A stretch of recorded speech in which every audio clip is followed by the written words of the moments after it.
They had been told what to expect.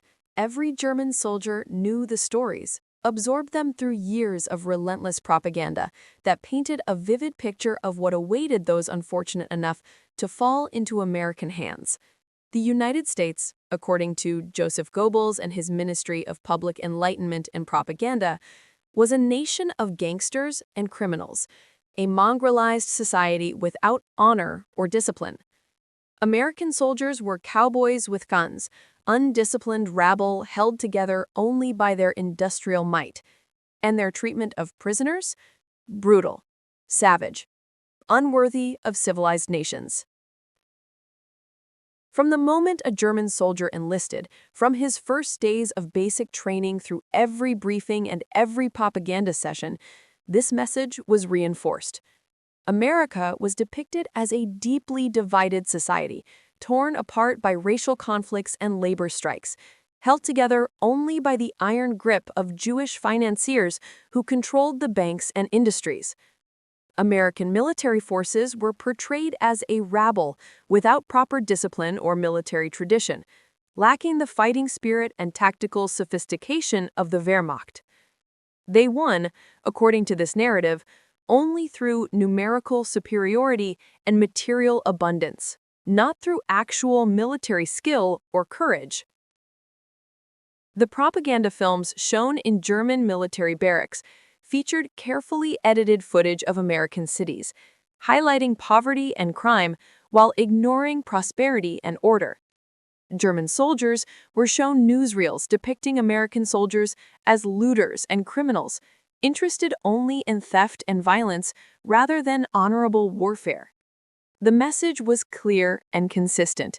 If you were captured by Americans, you could expect no mercy, no civilized treatment, no respect for your status as a soldier or your rights under international law. For a German general, capture would mean something even worse.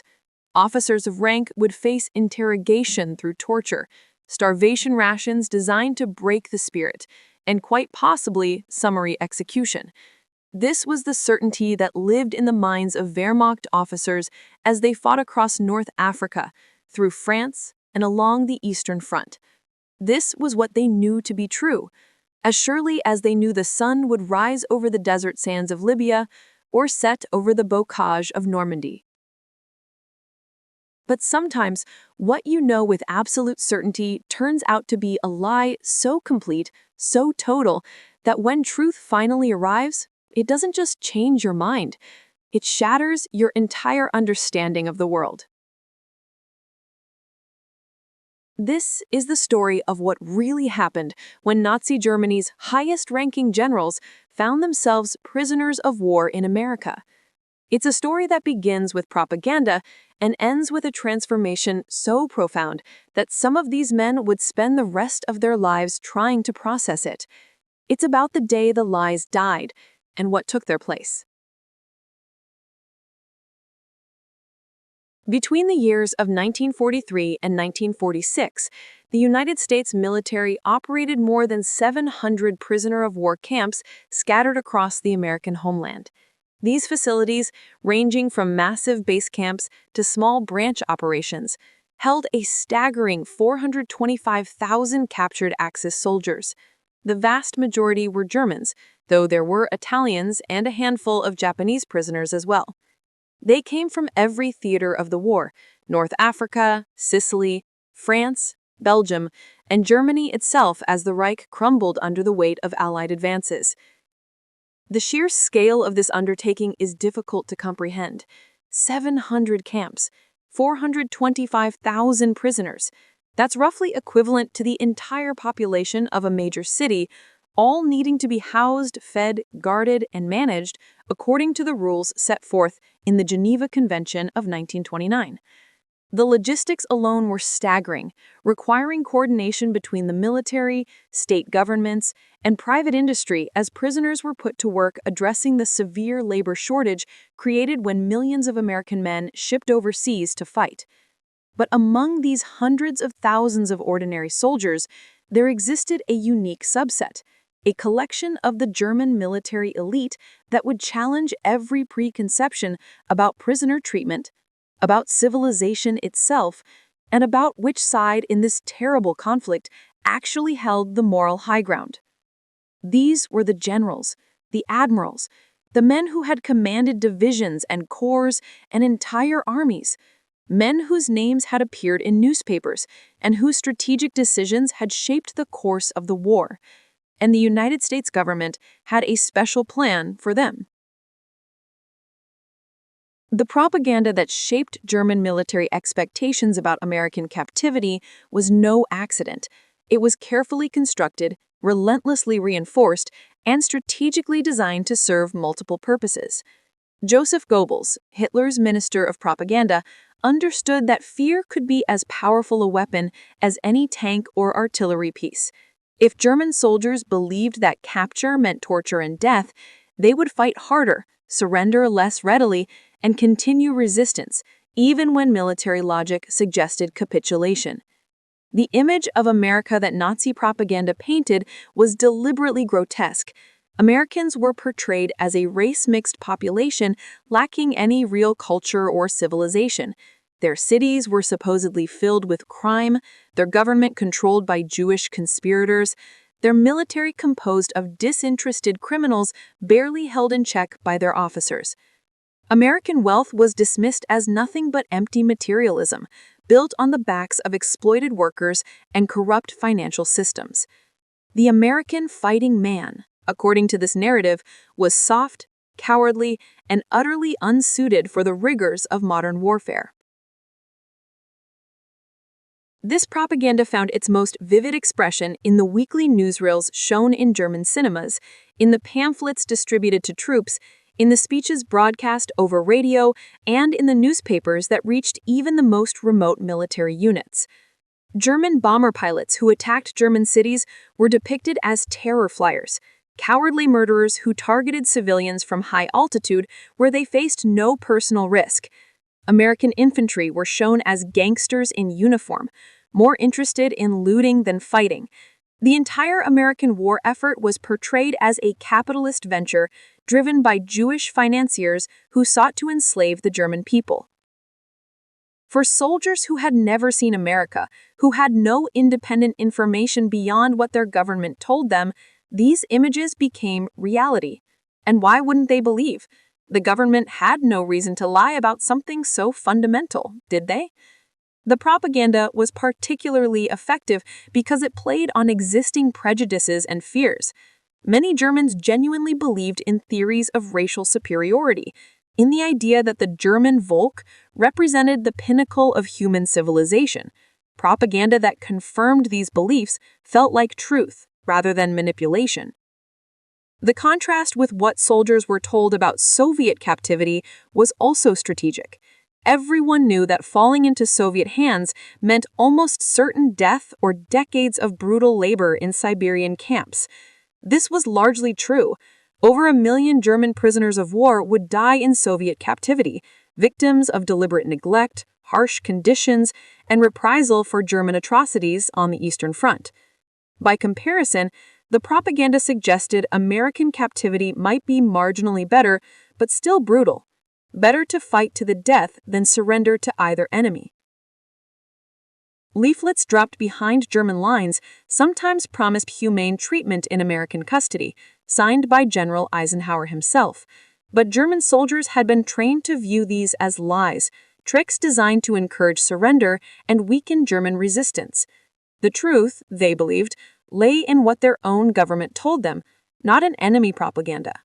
And yet, post-war interrogations would reveal that 88% of German soldiers captured shortly after D-Day had been carrying these safe conduct passes. They wanted to believe in the possibility of decent treatment, even as their official instruction told them such hopes were delusional. The propaganda also served a darker purpose. By dehumanizing the enemy, by portraying Americans as subhuman gangsters and criminals, it made atrocities easier to justify. If the enemy was truly without honor or civilization, then the normal rules of warfare need not apply. This psychological preparation helped create an environment where war crimes could flourish, where orders to execute prisoners or murder civilians could be rationalized as necessary responses to an inferior enemy. But propaganda, no matter how carefully constructed, eventually collides with reality. And in North Africa, in the spring of 1943, that collision was about to become unavoidable for thousands of German soldiers and dozens of their highest-ranking commanders. The North African campaign had been Germany's attempt to secure the Mediterranean, protect Italian colonial holdings, and potentially push through to the oil-rich Middle East. What began in February 1941 as a relatively small German expeditionary force, the Afrika Korps, eventually grew into a major theater of operations, involving hundreds of thousands of Axis troops. Under the command of Field Marshal Rommel, the Afrika Korps earned a reputation. Among the dozens of German generals who passed through Camp Clinton during the war years, several stood out as particularly significant, either for their wartime roles or for what their captivity revealed about the transformation these men underwent. Hans-Jürgen von Arnim arrived at Camp Clinton as the highest-ranking German officer in American custody. His capture on May 12, 1943, had marked the end of Axis resistance in North Africa, and his surrender of 275,000 troops represented one of the war's largest capitulations. Von Arnim came from old Prussian military aristocracy. His family had produced 30 generals over 4 centuries, and military service was as natural to him as breathing. By all accounts, von Arnim was not an ideological Nazi. He was a professional soldier of the old school, a man whose loyalty ran to Germany and to the army, rather than to Hitler's political movement. This distinction mattered. While some German generals were true believers in National Socialism, men who had internalized the ideology and would remain faithful to it even in defeat, von Arnim represented a different type, the career officer who had served because that was his duty, his family tradition, his identity, but who had never fully embraced the political aspects of the regime. At Camp Clinton, von Arnim lived in relative comfort, provided with the house and car that his rank mandated. But comfort did not equal contentment. He watched from Mississippi as the war he had fought in fell apart, as the armies he had once commanded were destroyed, as the nation he had served crumbled. The newspapers he read chronicled defeat after defeat: the Allied invasion of Sicily, the fall of Mussolini, the surrender of Italy, the steady Soviet advance in the East, the preparation for the long-anticipated invasion of France. Von Arnim's interactions with American personnel were reportedly correct but distant. He answered questions during interrogations, providing information about tactical matters, while carefully avoiding anything that might endanger German operations. But he also observed. He watched how Americans ran the camp, how they treated prisoners, how they organized themselves. And what he observed challenged assumptions he had held his entire military career. The Americans were not disorganized rabble. Their administration was efficient, their logistics impressive, their discipline solid, if less rigid than German military tradition. They followed rules, adhered to the Geneva Convention with a seriousness that suggested genuine commitment to international law. Their abundance of material was not just for show, it was real, sustainable, the product of an industrial base that Germany could never have matched. Dietrich von Choltitz arrived at Camp Clinton under very different circumstances. By the time he was captured in August 1944, his name had already entered history. Appointed military governor of Paris in early August, von Choltitz had received direct orders from Hitler to destroy the city rather than let it fall intact to the Allies. Hitler had been explicit: historic monuments, bridges, everything of value should be demolished. Paris was to burn. Von Choltitz claimed in his post-war memoir that he defied these orders because he loved Paris and because he recognized that Hitler was insane. The historical reality is more complex. The French resistance had already seized much of the city in an uprising. Von Choltitz's garrison of 17,000 men was far too small to both fight the resistance and carry out systematic destruction. Moreover, he had been in contact with Swedish Consul General Raoul Nordling, who negotiated for the city's surrender while warning of the consequences of destruction. And von Choltitz could read a military map. He knew Germany had lost the war, and he understood that being responsible for destroying Paris would make him one of history's great villains. Whatever his true motivations, von Choltitz surrendered Paris largely intact on August 25, 1944, to free French forces. He was immediately transferred to British custody, where he was held at Trent Park in North London, a facility specifically designed for captured German generals. Trent Park was unique in that it was thoroughly bugged. Every room was wired for sound, recording conversations between prisoners in hopes of gaining intelligence. Von Choltitz didn't know his words were being recorded when he spoke to fellow generals in October 1944, expressing shame at what Germany had become, at what they had all participated in. "We all share the guilt," he said, according to transcripts later dramatized in the History Channel series The Wehrmacht. "We all went along with everything, and we half took the Nazis seriously instead of saying, 'To hell with you and your stupid nonsense.' I misled my soldiers into believing this rubbish. I feel utterly ashamed of myself. Perhaps we bear even more guilt than these uneducated animals," apparently referring to Hitler and other Nazi party members. By the time von Choltitz arrived at Camp Clinton, he had already begun the psychological reckoning that captivity forced on many German generals. The propaganda he had believed, or pretended to believe, or convinced himself to accept even with doubts, all of it had proven to be lies. The regime he had served had been criminal, its ideology poisonous, its treatment of conquered peoples often monstrous. And he, along with every other professional officer, bore responsibility for enabling it. Ludwig Cruwell represented yet another type. Captured in May 1942, when his vehicle was shot down over British lines, he had spent over a year in British custody before being transferred to American control. Cruwell had commanded the Africa Corps directly, serving under Rommel and earning a reputation as a capable armor commander. His extended captivity gave him time to observe both British and American approaches to prisoner treatment, and he noted the similarities. Both nations took the Geneva Convention seriously. Both treated prisoners with a level of humanity that he increasingly recognized Germany had not always extended to its enemies. Hermann Rompke arrived at Camp Clinton under different circumstances. By the time he was captured in August 1944, his name had already entered history. Appointed military governor of Paris in early August, Rompke had commanded the German defense of Fortress Brest in France, holding out for weeks against American forces before finally surrendering in September 1944.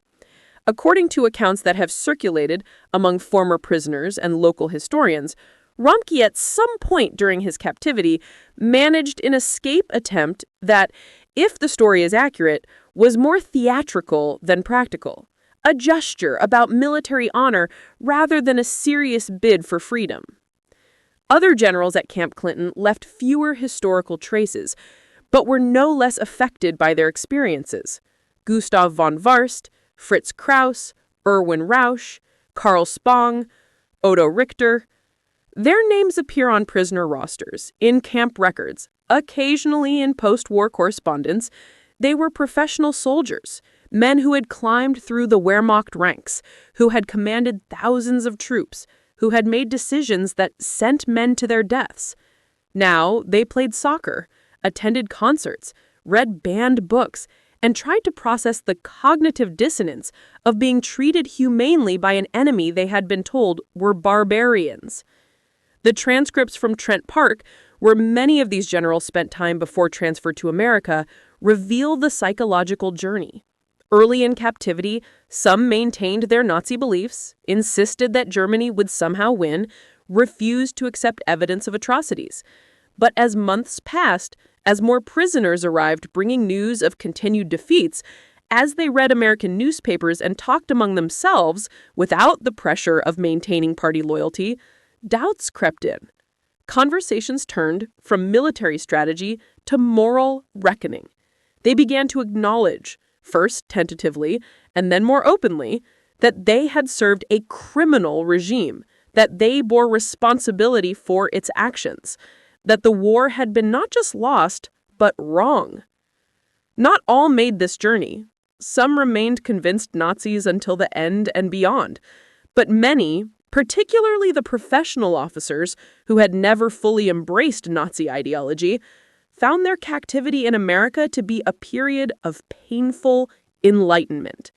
The contrast between propaganda's promises and reality's delivery was too stark to ignore. The regime had lied about American treatment of prisoners. What else had it lied about? And once you started pulling that thread, the entire fabric of Nazi ideology began to unravel. While the generals at Camp Clinton lived in their bungalows and wrestled with the implications of decent treatment, the enlisted prisoners and lower-ranking officers at the camp were put to work on one of the most ambitious civil engineering projects in American history. This work would prove to be their most significant contribution to the nation that held them captive, and it would provide yet another window into American capability and organization.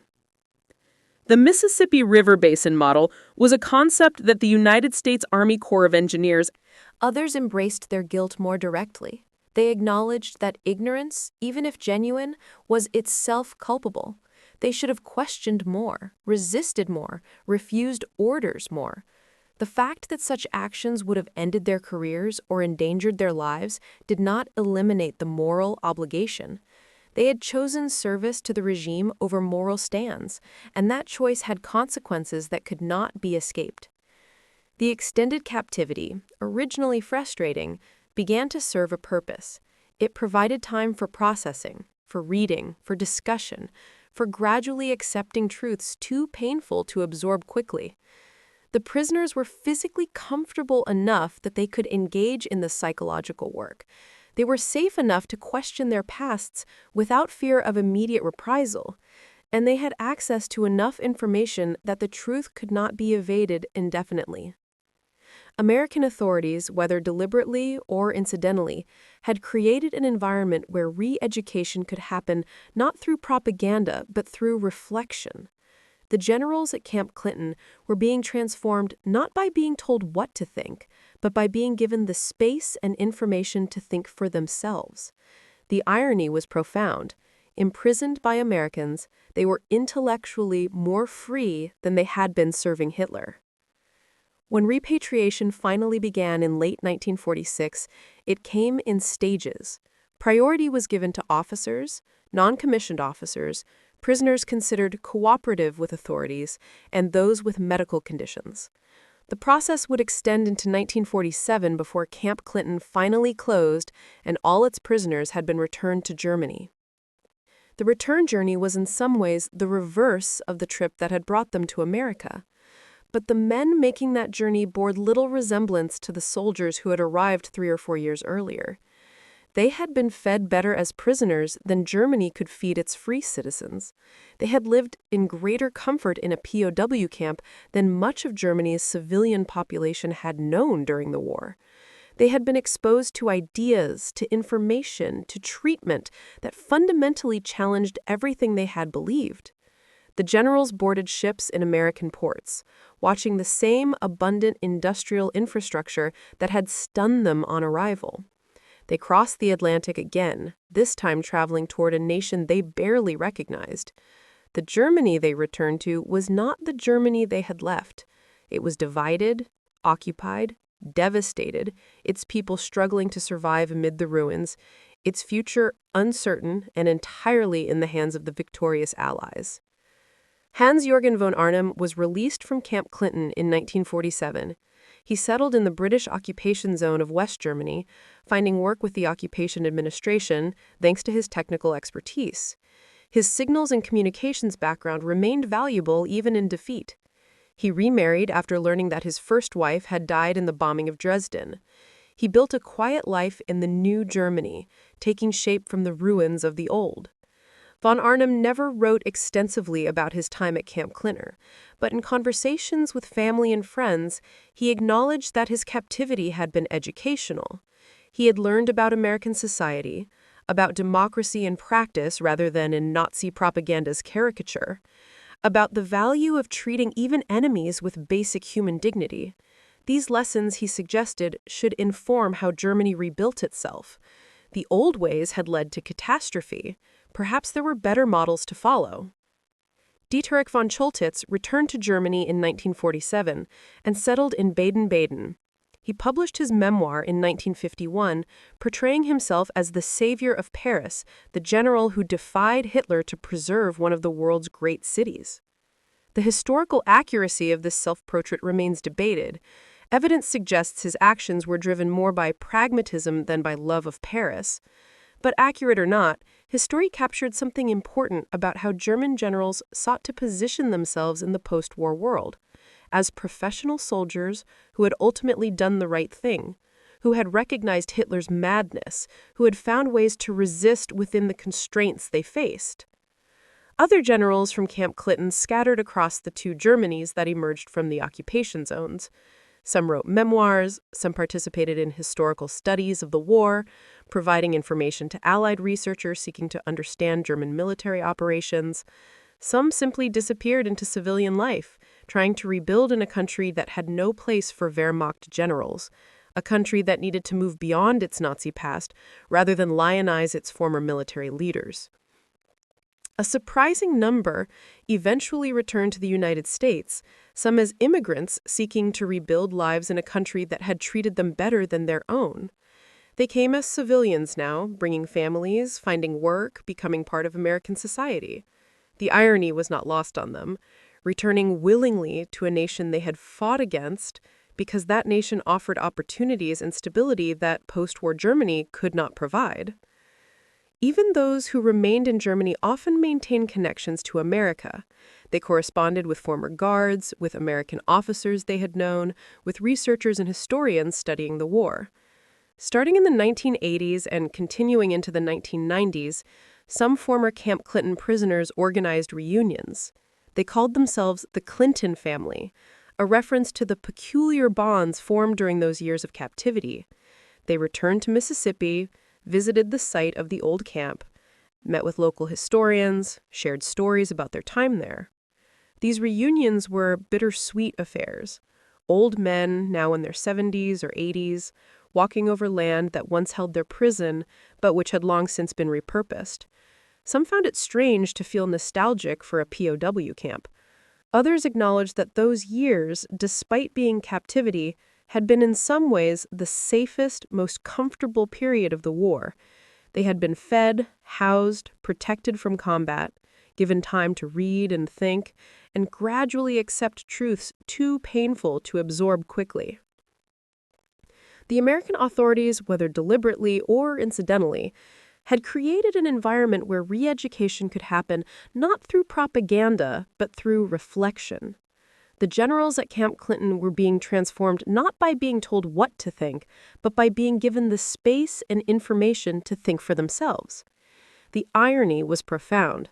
Imprisoned by Americans, they were intellectually more free than they had been serving Hitler.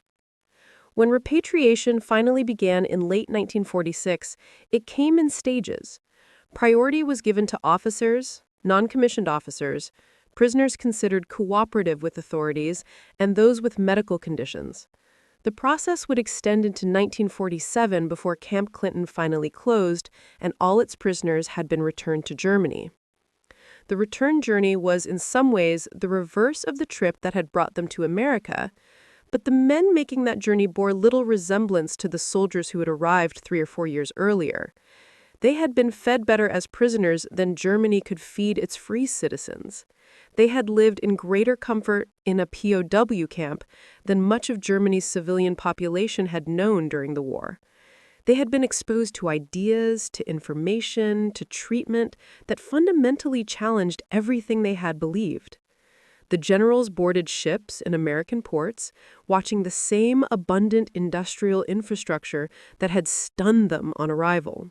They crossed the Atlantic again, this time traveling toward a nation they barely recognized. The Germany they returned to was not the Germany they had left.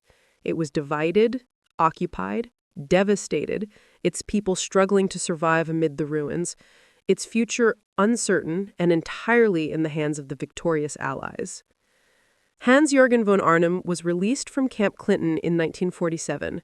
He settled in the British occupation zone of West Germany, finding work with the occupation administration thanks to his technical expertise. His signals and communications background remained valuable even in defeat. He remarried after learning that his first wife had died in the bombing of Dresden. He built a quiet life in the new Germany, taking shape from the ruins of the old. Von Arnim never wrote extensively about his time at Camp Clinton, but in conversations with family and friends, he acknowledged that his captivity had been educational. He had learned about American society, about democracy in practice rather than in Nazi propaganda's caricature, about the value of treating even enemies with basic human dignity. These lessons, he suggested, should inform how Germany rebuilt itself. The old ways had led to catastrophe. Perhaps there were better models to follow. Dietrich von Choltitz returned to Germany in 1947 and settled in Baden-Baden. He published his memoir in 1951, portraying himself as the savior of Paris, the general who defied Hitler to preserve one of the world's great cities. The historical accuracy of this self-portrait remains debated. Evidence suggests his actions were driven more by pragmatism than by love of Paris. But accurate or not, his story captured something important about how German generals sought to position themselves in the post-war world as professional soldiers who had ultimately done the right thing, who had recognized Hitler's madness, who had found ways to resist within the constraints they faced. Other generals from Camp Clinton scattered across the two Germanys that emerged from the occupation zones. Some wrote memoirs, some participated in historical studies of the war, providing information to Allied researchers seeking to understand German military operations. Some simply disappeared into civilian life, trying to rebuild in a country that had no place for Wehrmacht generals, a country that needed to move beyond its Nazi past rather than lionize its former military leaders. A surprising number eventually